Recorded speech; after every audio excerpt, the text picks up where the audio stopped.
两个小朋友睡了。今天呢，我打算跟爸爸一起向大家做一个正式的自我介绍。大家好，我们是打工夫妻在日本。很多网友想知道我们是哪里人，你是哪里人？跟大家说一下。现在跟大家爆料一下，我是江苏沛县人。我呢是安徽安庆人。然后很多网友有很多问题想问我们两个，就是第一个就是问我们怎么来的日本，来日本的目的。当时你是怎么来的日本呢？之前有一段时间，它是日本企业都从中国就撤退嘛，然后最开始上工作的地方也是一个日资，然后资本让合作方就给买了，日本人就全都撤了嘛。然后社长就看你挺不错的，小伙子挺不错的，就把你带到日本来了，是不是啊？看我长得帅了。对，就是，然后他在这工作一段时间，他属于是工作签证，对吧？对，工作签证。然后我是过了2年才过来的，我是17年，我还记得是17年8月份来的日本。那个时候我们还是住日本乡下，对吧？现在也是乡下，现在也是，不过那个之前的那个位置特别乡下，就是基本上你工作的那个位置，基本上人口就相当于大山里，它面积挺大的一个面积，有多少人？有几千人，但就相当于一个像咱们中国的一个小区的那样的形式的一个人口特别少。然后我就觉得，如果生孩子的话，然后就生活特别不便利，对吧？所以我们就是稍微的往城里去了一点。那个时候，就是那边的那个叫北广岛，北广岛也是感觉生活。那个时候我在北广岛生了我家的第一个宝宝，感觉还是孩子一生病啊，想看一个什么医生还是很落后。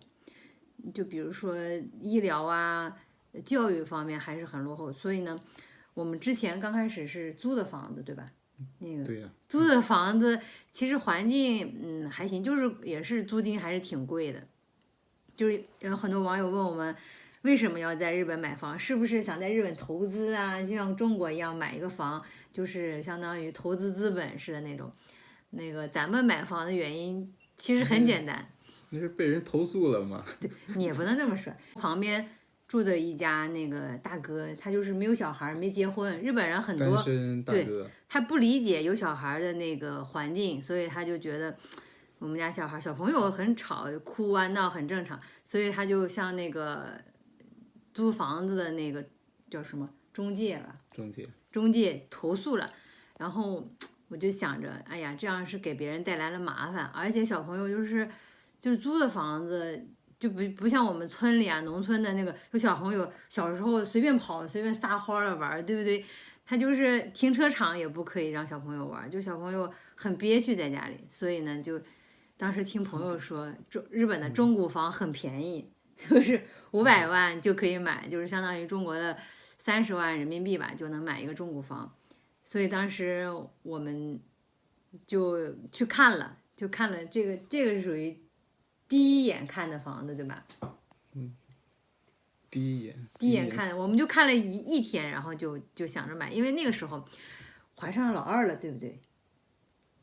对，怀上老二了，然后就觉得一家4口住那个房子其实也还行，就是想有一个自己的家，想有一个归属的地，所以就是买了这个房子。日本的这个房子，你说一下，我也不太懂，就是说，比如说你买完之后，这个地是怎么样？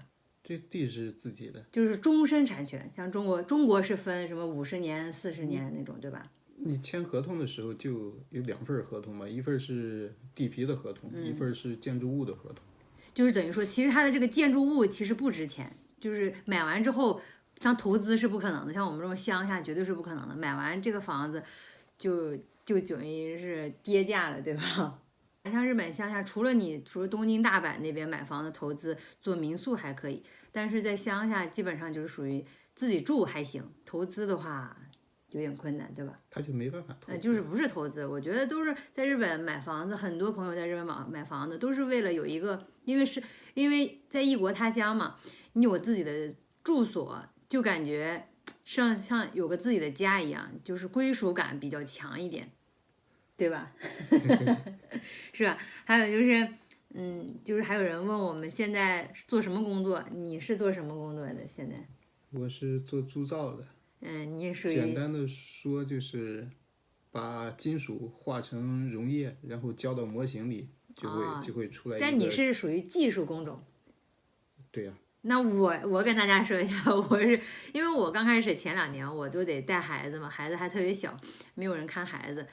然后呢，我就现在是属于叫什么，日本叫作业员，对吧？就是工厂现场的工人，现场工人就是按小时支付钱的。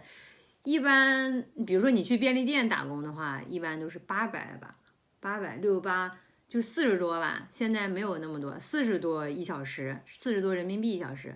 但是我现在大概50、60吧1小时，就是这个工资情况，让大家想知道我们1个月赚多少钱。就是很多身边的朋友就是很辛苦啊，就是上白天的班，白天班上完了之后，他们还会去另外一个公司上晚上的班，就是夜班比较赚钱，夜班工资比较高。它会有一个补贴。对，而且就是属于加班嘛，夜班的话大概1小时100人民币差不多。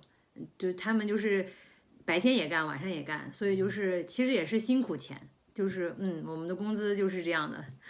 还有很多朋友想问问我们小朋友的问题啊，小朋友的问题就是从出生的话，就是你在日本生孩子还是挺合适的，就是生孩子好像是不花钱，就是产检呀什么的。大概花的就几千1、2千人民币吧，就是一些自己的费用，其他都是国家承担的。然后生孩子的话，不论是剖腹产还是顺产，国家是补贴。地区不一样，补贴的也不一样吧，反正就是都给报销了。这边是42万，我记得是42万，但是医院它肯定是都会让你把这部分钱给花完，对，然后再不够的话就自己补一点，再让你就他看你的收入水平什么样，然后他再让你稍微添一点。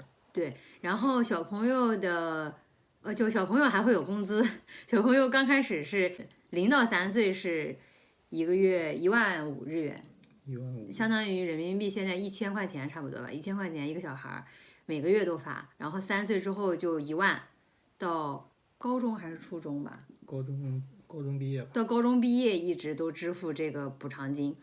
如果生补助金补助金不是补偿金，生个孩子还给你补偿一下，是补助金，就是鼓励我们生孩子嘛。就是无论你是日本人还是中国人，只要是合理纳税了，他都会给你这个钱，对吧？对。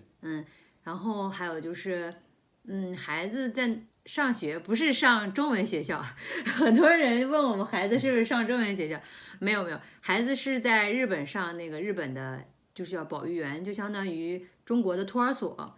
托儿所1个月呢，他俩也得3、5千的人民币的那个，他俩加在一块儿，因为老二是半价，老二就是鼓励你生孩子就半价，给的这个。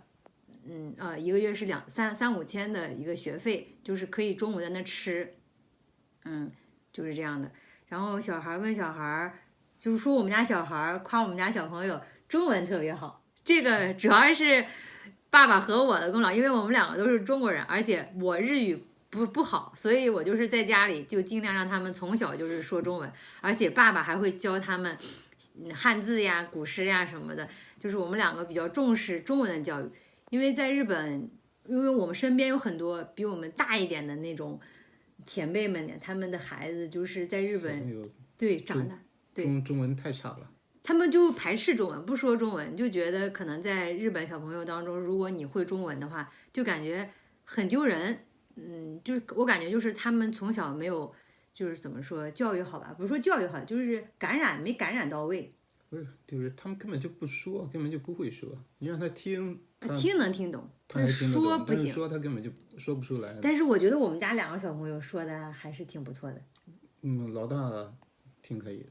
对，老二差一点，因为老二就是，他是去的保育园比较晚，1岁半才去的，所以他就是就是接触的这个日语环境，他们俩日语不用愁，不用教，就是他们俩日语有的时候在家里说日语，我都有点生气，我就说你俩不要说日语，在家就说中文，而且我还会给他们灌输这种概念，就是中文是什么，日文是什么，有的时候我就说你把这个中文翻译成日文是什么，把这个日文翻译成中文，它又叫什么，所以我就是挺在乎这个中华文化的，就是教育。虽然我们俩生活在日本，孩子也在日本的这个生活教育，但是呢，我就觉得中华文化、传统文化还是要普及给他们两个。还是传统的文化不能丢，毕竟是我们的根，对吧？